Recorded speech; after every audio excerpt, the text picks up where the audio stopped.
If you take the logic of this seriously, it leads to totalitarianism. Because what you're saying is not we shouldn't let women vote. You're saying we shouldn't let people that are more emotional vote. Hey there, friends, fans, and foes of Dad Saves America. John Popola here. And I thought I'd take this Friday to dive in to some of the comments from recent videos because there's always a lot of great stuff in the comment section here at Dad Saves America. And I cherish you guys. That you even show up is an honor and a blessing. And so why not mix it up? Let's get right in, shall we? Okay, first up, this is from one of our videos on the LA fires. What a disaster. It would be refreshing to hear what you think exactly what Newsom should have done. Here's what I'll say about that. I had Michael Schellenberger come on the show, who is way more knowledgeable about all of this than me. He spent his entire life being an environmental activist, so he was deeply engaged in the issues of environmental protection. He's become a sane person, not a lunatic. And so he had a lot to say about it. And I encourage you to check that out. We'll put a link to the Schellenberger interview down below. It was from a couple weeks ago. I will defer to people that know more than me. All I'll say is this. If you are Gavin Newsom and you make the claims about reordering the society and solving climate change from California and all the other equity and perfect utopian visions that you offer your voters, you should be able to protect them from known environmental risks. Like, that's on Gavin Newsom to figure out. I didn't put myself forward to run California. So it's not up to me to know how to solve the problems. It is up to the people like Gavin Newsom who say they're going to do it. So those of us criticizing these people have every right to do so. And it's on them to prove they can do it. So take it up with Gavin. Here's another one on the LA fires from Snarlbuckle. Newsom is the perfect politician, the absolute pinnacle. He makes things worse and demands more money to fix it. Peak. This earned 600 likes because you are spot on. This is Robert Higgs' Ratchet Effect, Crisis and Leviathan through and through. I break things. I complain that they're broken. I say I'm going to fix them, and the things I put forward to fix them make them worse. I complain that things are still worse, and also acknowledge that they're worse and that we should do better. We, the royal we, always we. That's Gavin Newsom in a nutshell. Guy's been in California at the high levels of power, from being the mayor of San Francisco to the lieutenant governor to the governor, for 20 years. The Babylon Bee comic, Gavin Newsom asks, who's in charge here? That sums it up. That's his MO. And that's classic. That problem is, that is most of politics because the accountability mechanisms are really low resolution and weak, which again is why we shouldn't trust these people with anything important. But in this case, they screwed up the things that they actually are, not the worst at doing in theory, like the fire department. I remember Michael Moore did this movie, Capitalism, A Love Story. If I remember this correctly, towards the end of the movie, he's got this soliloquy with this Soviet anthem talking about how we already have socialism. It's called the fire department. And isn't it great? Everyone loves the fire department. Well, I think Los Angelinos could watch that movie and come away with a very different opinion these days. This is not to say all fire departments necessarily must fail, but it just goes to show you when you push government to the outer limits, it breaks and it fails. At best, it can only do a couple of things well, and that's it. At best. Slee! S-Lee!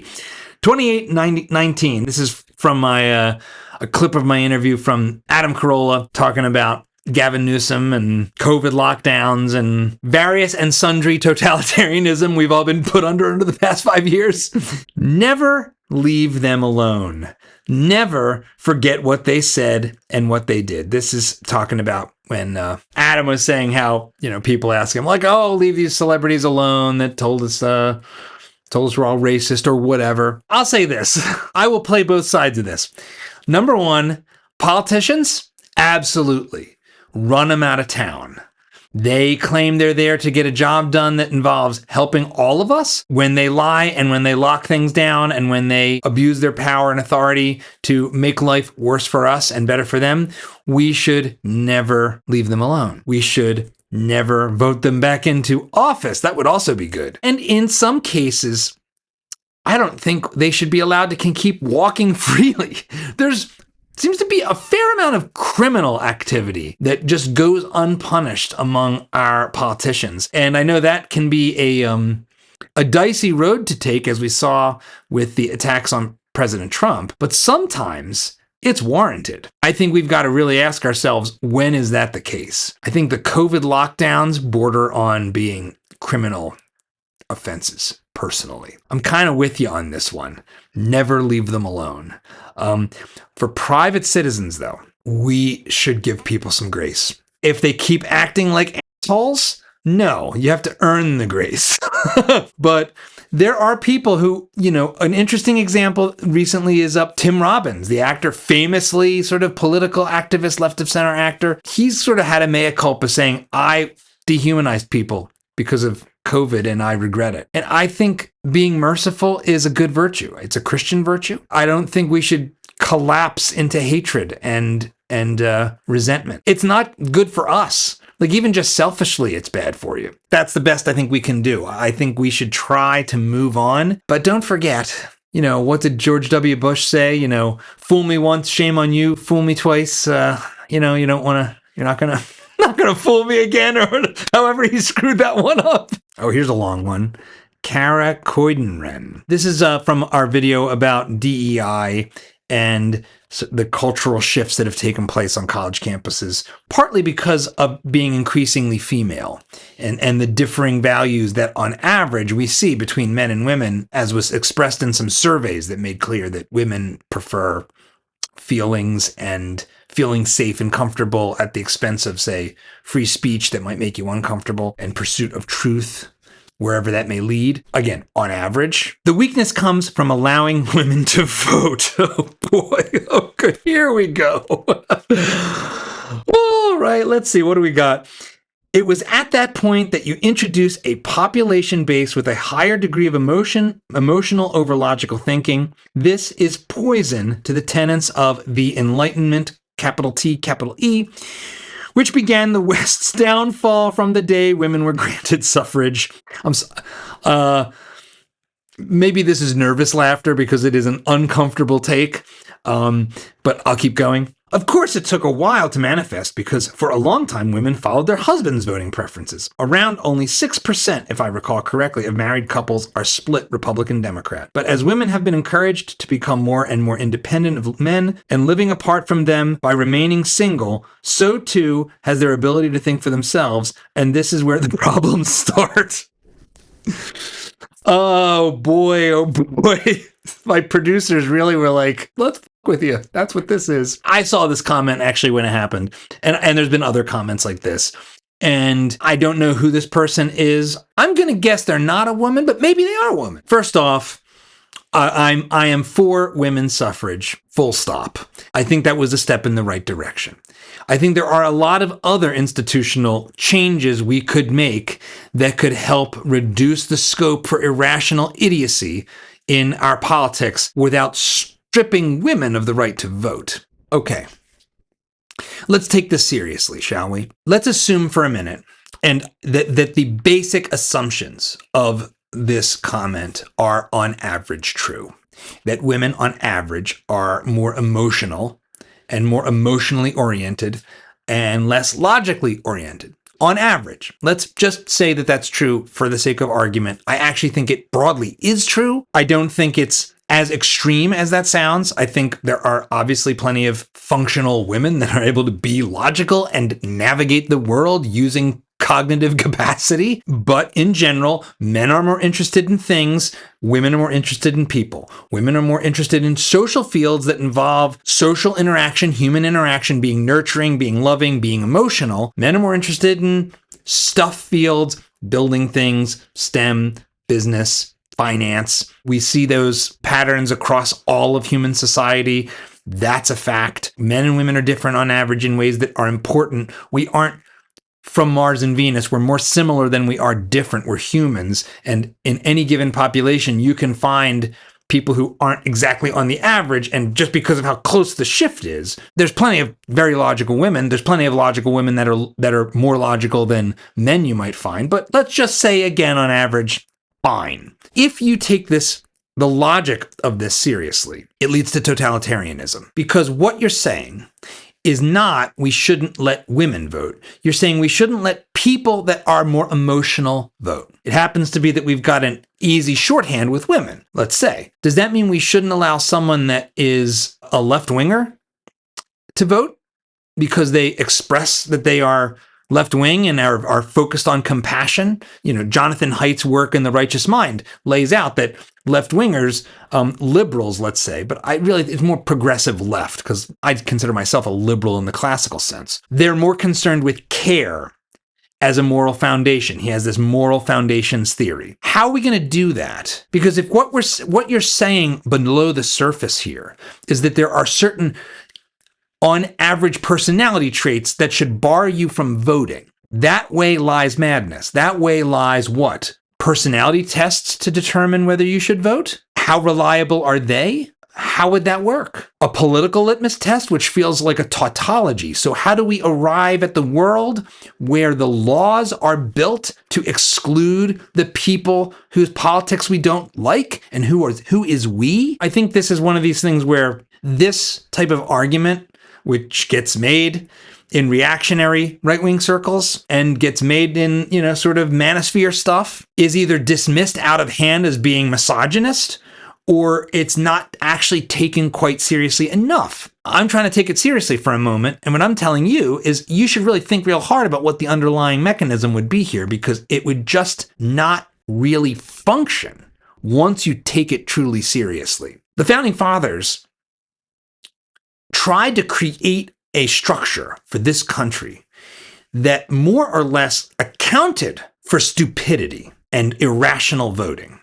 The way they did it was they said, look, the masses in general believe all kinds of nonsense and are prone to fads and craziness and stupidity and irrationality. And politicians and people that seek higher office are prone to self-interest and corruption. So they tried to divide the government and create internal incentives such that, okay, we got the House of Representatives. Every 2 years, these people need to get reelected. So if a wave of some stupid fad happens and brings in a bunch of, let's say, whack job progressives, the winds of change will come and they'll get swept out. The Senate was not supposed to be elected by the people. It was supposed to be appointed by the state legislatures so that the Senate would actually represent the views of the states.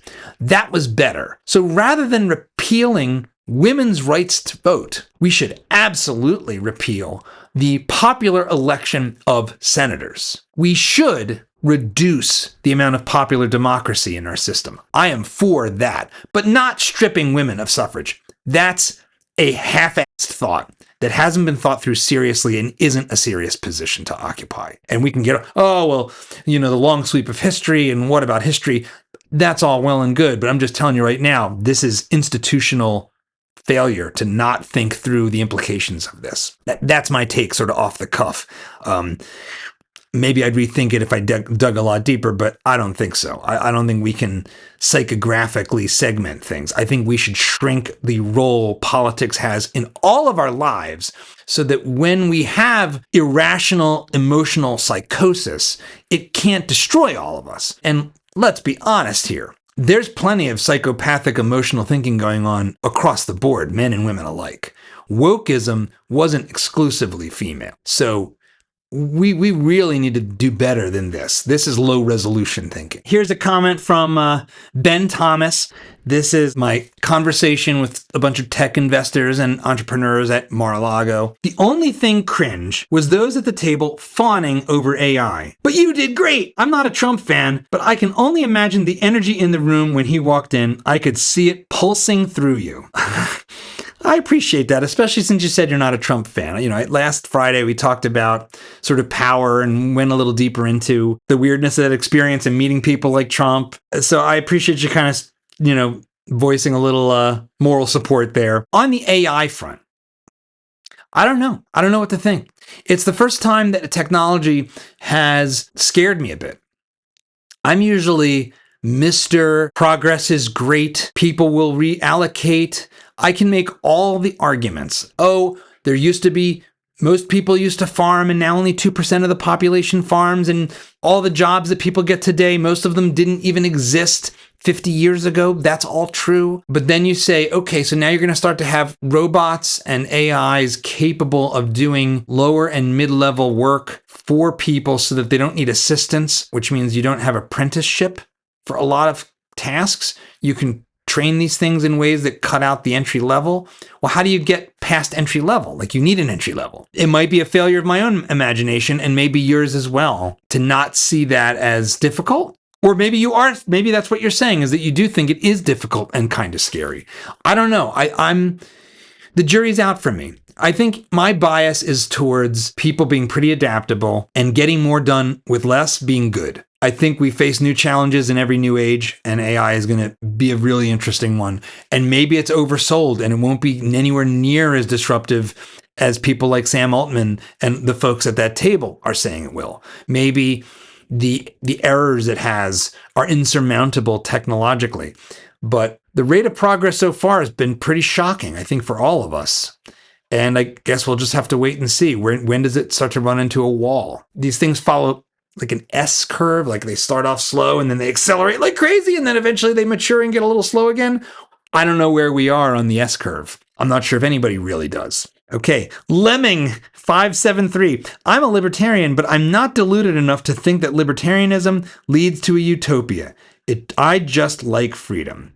Well, here, I agree. I just like freedom too. I think as I've aged and spent more time reading and thinking about things, and especially as a father, what I've come to understand, and actually being a dad has played a big role in this for me, is that freedom isn't enough. It's necessary, but not sufficient to have flourishing. I think we face some real challenges in the West in particular when it comes to maturity and a culture that sets you up to make good use of your freedom. Because freedom can lead you to just tunnel into self-destructive, time-wasting nonsense. We're sort of in a position where too many Americans, I think, get sucked into that. And especially young people, young men in particular, get trapped in a vortex. So I think freedom is great. I think the bias should always be towards individual liberty, but I don't think it's enough.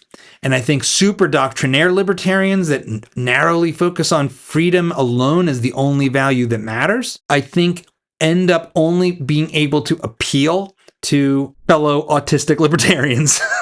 And I think there's more to life than that. It's more complicated than that. But you know what? It takes all kinds, and someone needs to appeal to the rest of the autistic libertarians out there.